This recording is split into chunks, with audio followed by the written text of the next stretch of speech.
Ito ang mainit na balita na dapat malaman at mapanood ng taong bayan at pinag-uusapan ngayon sa mundo ng social media na tila ayaw ipalabas ng bayarang media. Matapos ang isinagawang Senate hearing kamakailan lamang tungkol sa usaping kampanya kontra ipinagbabawal na gamot ng dating administrasyong Duterte, Korte Suprema tila ginimbal ang lahat na kumakalaban sa dating Pangulong Rodrigo Duterte matapos subukang idiin patungkol sa kaso ng AGK ang dating Pangulong si Rodrigo Duterte. Tila nasampal ng katotohanan at kahihiyan ang ilang makakaliwang grupo, pati na ang senadora na si Risa Hontiveros at Laila de Lima matapos ang kumpirmadong anunsyo na binasura na at gawing final ng Korte Suprema ang desisyon nito na hindi nabuksang muli ang mga kasong pinipetisyon laban sa dating Pangulo na si Rodrigo Duterte.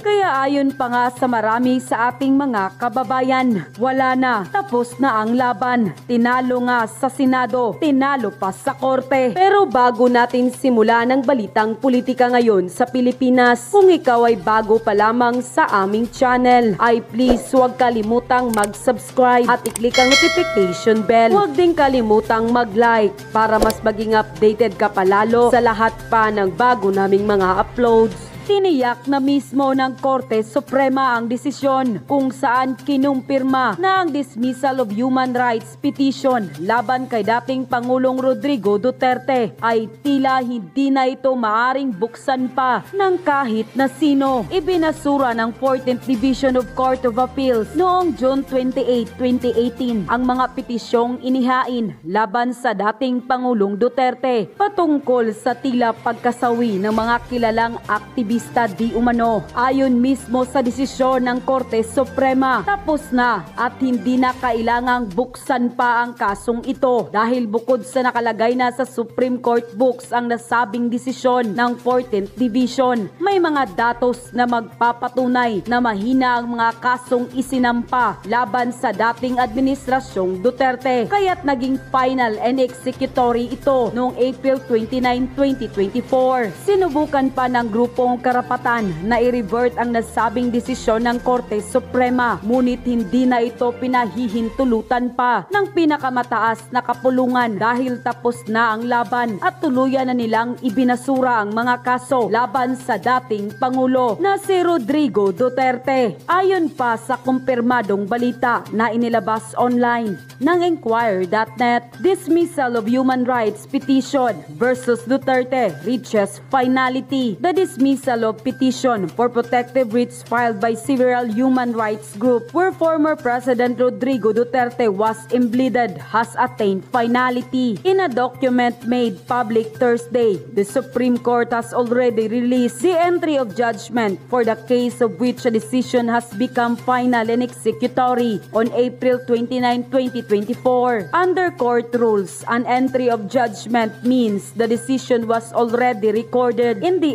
SE's book and can no longer be appealed or revised. The case was about the petition for review filed by Karapatan Rural Missionaries of the Philippines, RMP, and Gabriela that sought a reversal of the Court Appeals decision dismissing their petition for writs of amparo and habeas data to protect their members. The said petition was dismissed by the 4th Division of the Court Appeals on June 28, 2018. The petition for review and certiorari filed on June 28, 2019 at the Supreme Court, which raised issues on the CA decision, was followed by 2 or more manifestations filed by Karapatan after the extrajudicial killing of 3 of its human rights workers, Zara Alvarez, Ryan Hubilla, and Nelly Bagasala, who were supposed to testify in the hearings. Karapatan expressed dismay over the SC decision, unquote. Kaya tila nasampal ng kahihiyan ang mga ilang mambabatas, lalong-lalo na ang mga loyalistang hanggang ngayon ay bulag pa rin sa katotohanan. Matapos lumabas ang balitang ito, ay hindi naman nakapagpigil ang taong bayan sa mundo ng social media na magbigay ng kanilang mga komento at hinaing sa usaping ito. At ayon pa sa kanila, thank Thank you so much, Supreme Court.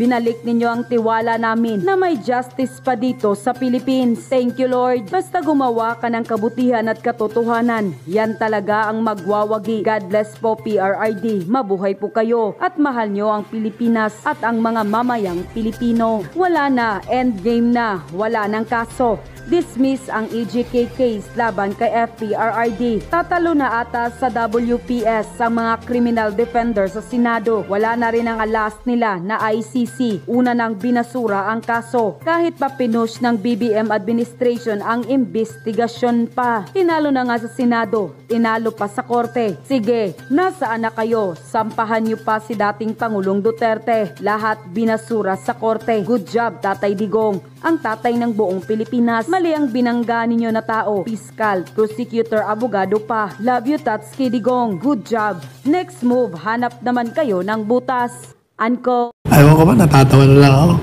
Bakit kayo hindi matatawa? May impeachment, may demand. Hindi na nila malaman kung anong gagawin nila eh. Pinagkaisahan nila, pero natataranta pa rin sila. Attorney Sal, no? Parang unending talaga. Tama yung title mo, unending yung saga na ginagawa na ito. Ito yung drama ni VP Sara ng administrasyon na nagsulat. Yung saga kasi means a complicated, dramatic story or series of events. Nung pinadala ko sa kanya, sagot niya, thank you. Anyway, ina-highlight ko lang doon na yung kasing volatile narrative niya. Ang karamihan, actually yung karamihan, more on the detractors. Ang tingin nila na nasisira ng bait, nagwawala, talagang may criminal mind, gano'n lahat eh. Pero that should not be taken in context. Yung sinasabi ko sa artikulo, kailangan, tingnan mo kung saan ba nanggagaling yan. So, tingnan mo yung background. Una naging unity, pagkatapos sinimulan ng siraan siya, nung nagkaroon ng ambisyon yung isang tao na gusto niyang tumak sa landas patungo sa Malacanang. Doon ang umpisa lahat yan eh. At nung inumpisang buwagin yung mga kaalyado niya, siyempre magre-react si Inday, Sara. At tapos, nung nag-react siya, naku, talagang tinugis na siya. Nag-confidential funds, tapos si PRRD, dinamay pa si Pastor, Kibuloy, pinasasarado pang SMNI. Lahat yan, tinamaan eh. Oh, after that, sunod-sunod na yung congressional investigation. Talagang binabanatan siya. And earlier on, kung matatanda mo, secretary pa lang siya, sinasabi niya na may threat sa kanya eh. Hindi siya pinapansin eh. Wala kang maririnig sa PNP o sa NSC na iniimbestigahan nila. O kaya, nung makita niya, tinanggalan siya ng security. Bakit ka ba tatanggalan ng security? Para open ka. You're risking, you're in a perilous situation. Nung tinuloy-tuloy nila yon at sunod-sunod din yung paninira sa kanya, pag-alipusta sa kanya, pagbuwag sa kanyang karapatan, nakikita niya na ngayon, abay talagang papatayin ako ng mga ito. Tapos nakakatanggap siya ng mga informasyon. At makikita mo naman ang ginagawa, pati yung kanyang mga staff, pinakulong pa. Tapos si PRD, yung tatay niya, kinaladkad sa Senado, kinaladkad sa Quad. Pero nakita naman natin, pinaglaruan lang ni PRD yung mga inquisitors niya.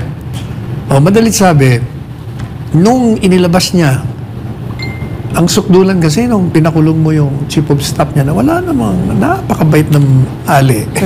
Pagkatapos tinatransfer pa, talagang pumutok na siya doon. Kumbaga, because of her, yung kanyang mga tao ang nagiging collateral damage. So inilabas niya yung matagal niya ng kinikim-kim. But, hindi naman totoo na nagbabanta siya na. Kasi nga, from the very beginning, sinasabi natin, mangyayari lang yung banta kung patay na siya. So, anong krimen doon? Even assuming may krimen, sino i-demanda mo? Madalit sabi, yun it was a dramatic narrative to call attention to what is happening to her and the threat against her life. And also, in the event that that occurs, kailangan alam ng taong bayan kung sino ipoprosecute nila pag siya pinatay dito. Yan ang ibig sabihin noon. Kaya sinabi ko, talagang walang katapusan eh. Saan natapos to? Saan? ini-impeach pa, di ba? Aha. In September of this year, I wrote an article about it. Sabi ko, the looming impeachment. Matagal ko na sinasabi, nangyari na. Sinasabi ko na naman, tuloy-tuloy yan. At tinutuluyan na nga nila. Sinabi ko, papailan pa ng kaso kriminal yan. Ayan na. Sana antong yan. Impeach siya at convicted pa. Kukulong nila yan eh. Mabuting-mabuti si Presidente Marcos Jr. Nagpasabi na, huwag na kayong mag-impeach. Walang kabuluhan yan. Masisira lang yung madidistract lang yung attention sa paggawa niya ng mga batas. At the same time, election pa. Walang, kumbaga, it will not benefit any Filipino. Tama siya doon. Kaya nga, sinamahan natin siya doon sa kanya. Napapurihan natin dyan. Ito mo, INC, sumama na. At maraming sumasama dyan. Ang nagiging problema lang, yung mga puwersa sa loob niya, mukhang hindi mapigilan. So, either that, or pwede rin naman balat kayo pala. Pwede rin naman para malayo siya sa, sa hinala. Pero, regardless, yung sinasabi niya ay sensible. That is why kadaling kagatin. Madaling tanggapin na talagang mali ang ginagawa niyong impeachment. Kung meron kayong kaso, demanda niyo. Di ba? Matagal na natin file the cases and let the courts decide. Yung impeachment na yan, wala kang kalaban, walang kalaban-laban si Inday Sara. Kita mo, sino ba nag-file niyan? Unang-una, nag-file yung mga dilaw, na pink. Sinundan ng Pula. mga pulahan o mga kaliwa. Yung pangatlo, balita natin, yung sa mga alay sa mga administrasyon, kung biro mo tatlo, 3 against 1. Tatlong impeachment case na nandoon. Pero alam mo, Attorney Sal, gaya ng minention mo nga kanina, diba, na Secretary of Education pa lang si VP Sara, minention niya na may threat nga sa buhay niya. Recently, may radio interview kay NBI Director. Sabi niya, tinanong siya ni Ted Filon kung may nagreklamo ba para mag-conduct siya maglabas siya ng subpoena kay VP and the reporters and the vloggers na kasama doon. Sabi niya, wala naman daw, pero nasa mandato daw nila. Basta may threat daw sa president, doon sa mga matataas posisyon. Ako din nila inimbisigan si VP. Tinanong ba ni Ted yun? Hindi, naisip yan ang ko problema kay Ted. Hindi siya marunong mag-follow up. Ted, pa-follow up ka kasi. Yun nga, dun sa threat ni VP Sara na matagal na na-mention, bakit hindi man lang nagbigay ng pahayag ang wala, NBI? Nothing. Yes. Nada. So, ibig sabihin, selective lang ba ang NBI, Attorney Sal, when it comes dun sa threat na natatanggap ng mga matataas na opisyal ng pamahalaan, or because hindi na allies ang President and Vice President? Aba, kung si Distorion, yung dating NBI chief, imbestiga ka agad yun. Wala na sa NBI. And yung threat nga, Attorney Sal, tinatanong nga, Attorney Sal, may netizen nagtanong. Sabi niya, ito bang pahayag lang ni VP Sara, considered ba yun na threat, or is it an impossible crime para isipin na may threat nga na binibigay ang VP Sara sa sinabi niya na kapag siya ay namatay, meron na daw siyang kinausap na papatay doon kay President Marcos, FL, and House Speaker. Tapos sinasabi nila, meron siya ng assassin. May kinausap lang. For all yun yung kinausap niya, kaibigan lang. Sabi niya, kaya tinatanong ako doon sa yung isang interview ko pero yung kinausap niya, yung assassin. Ba't naman assassin? Kung yung kinausap niya ibinigay sa iba o hindi siya assassin, ang problema, palaging negative kayo Tingnan niyo yung konteksto, yan ang palagi natin sa konteksto. Kayo, mga contexters. At tatapusin na po ng House Committee on Good Government and Public Accountability ang investigasyon nila patungkol sa paggastos ng OVP sa confidential funds ngayong Lunes. Ano kaya yung magiging susunod na hakbang ng Committee, Attorney Sal? Ano kaya yung magiging recommendation yung inaabangan ng taong bayan? Kasi sa hinaba-haba ng mga hearing, tila best na ito ginawa, pagpapahiya mula kay VP Sara and to the staff ng personnel ng Office of the Vice President. Ano ba bang aasahan natin sa recommendation, Attorney Sal? Of course, against pa rin sa kay VP Sara. Gusto mo sabihin, hindi mo pa alam. Siyempre, gusto ko manggaling sa'yo. Sa haba-haba ba naman ang prosesyon, saan matutuloy yan? Kundi sa simbahan ng dimandahan. Di magdemanda na para magkaalaman. At kailangan. Pero, alam ko ba, natatawa na lang ako. Right.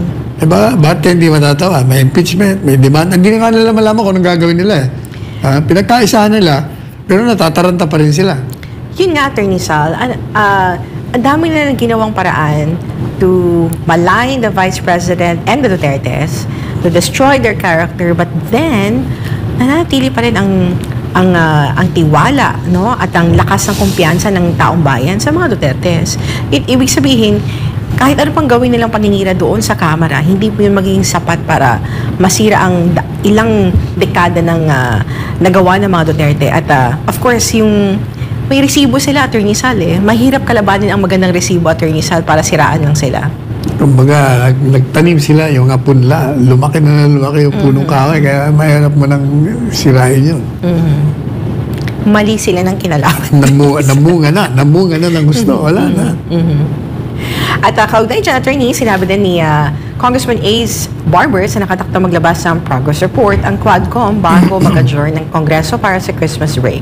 Partial report umano ito matapos ng 12 beses na isinagawang pagdinig na may kaugnayan sa illegal na droga, extrajudicial killings at Philippine offshore gaming operators. Kasama daw sa kanilang report ang rekomendasyon kung meron bang pananagutan ng mga taong gobyerno sa mga anomalyang nangyari. Nasa 18 panukalang batas naman daw ang kanilang nailatag na remedial measures. Ano sa tingin mo, Atty. Sal, maging laman ang report ng Quadcom? May aasahan ba tayo? At ang mga kanilang nailatag daw na mga panukalang batas. During the investigation, nandun na agad yung mga conclusions nila, di ba? Exactly. Kahit nga sa hearing ng SMNA, may conclusion na sila. In-invite pa tayo doon. Kunyari lang, balat kayo pala. Ayun talaga, team song na ng ating bansa, balat kayo. Gusto ko yan. Ano yan? 2024 team song nila. Oo. Sa 2025 ba magbabago yung team song na yan? 2025? Darating pa ba yun? Uy, grabe ka naman. Attorney Sal, may tanong po dito. Comment po sa social media, nataon lang daw ba na ngayong araw tatapusin na ang investigasyon ng Committee on Good Government and Public Accountability laban sa confidential funds sa VP Sara at anunsyo ng Quadcom na maglabas sila ng partial report? Kasi nga hindi nila malaman kung anong gagawin nila. May investigation, may impeachment. Kailangan tapusin natin ito para makakonsentrate na tayo sa impeachment. At saka naghahanda din sila para sa halalan. Ano nga palang latest na sa bilang ng 106? Nakuha na ba ng mga kaliwa? I'm not sure. Meron na ba? Kasi kailangan makakuha sila ng 106 para tapon sa plenary. Tapos yung speaker, diretso sa Senado. I think hindi naman imposible yung 106. Kasi di ba, parang expected naman lahat sila. Kasi kung titingnan mo yung umate ng fellowship sa Malacanang, 200 yun pero kalahati lang Kaya-kaya. Di ba? Anong masasabi mo sa mga fellowship na ganyan, Attorney Sal? Bulayan nila, lelang nila. Sabi, tagal na namin, 2 years. 2 years na namin yung pinaplan. Sus Mario. 2 years na sila ng fellowship. Ay, ang tanong dyan, kasi, di ba, naalala mo yung secret text message ng Pangulo na nagsasabi na... Ano yung secret? Di ko yata alam yun. Hindi mo alam. Ano yan? Secret daw yun Personal text message din ng Pangulo sa mga congressman na wag na daw hindi na daw importante yung impeachment case ni VP Sara. Wag na daw ituloy yun. And then, after nung secret message mo yun? Akala ko publicly said that. No, secret yun. Na-screenshot tapos nag-leak. Yung secret na message, nag-leak. It's a private message na nag-leak sa public, na-post online, na kinonfirm naman ng presidente. Marunong yung nag-tactic nun. Kunyari, hindi na message. Magaling ka. Sabi ng mga tao, not so secret pala after all. Pero yun nga, Attorney Sal, lumabas yun, and then nagkaroon ng fellowship. Do you think na napag-usapan yun sa fellowship nila? Or... Sabi nila, siyempre sabihin nila hindi. Bulayan nyo. Ano ba talaga? Ayaw ba niya talaga o ano? Alam mo, dalawa nga ang sabi ko sa mga tinatanong sa akin. Either he is sincere. Sincere in the sense that he knows what will happen if impeachment goes on. Talagang nagkakagulungan sa loob, at saka yung reaction ng tao. So, talagang masisira ang diskarte ng administrasyon na tumugon sa mga pangangailangan ng sambayanan. At the same time, pwede rin iniisip niya, baka mamaya, pati ako madamay sa inyo. Di ba kaya ayaw ko ng impeachment? Pag nag-react ang tao, lahat tayo damay dito. So it will also cause his presidency. Exactly. Kaya Kaya sincere talaga siya in either cases. At yun na nga mga kababayan, ano na ang masasabi mo? Kung mayroon kayong hinaingat komento patungkol sa balitang ito, please comment down below. Pag-uusapan natin yan sa comment section. At kung nagustuhan nyo ang video, ay huwag kalimutang mag-like at i-share na din para mas marami pang makaalam at umabot ito sa marami sa ating mga kababayan. Maraming salamat po!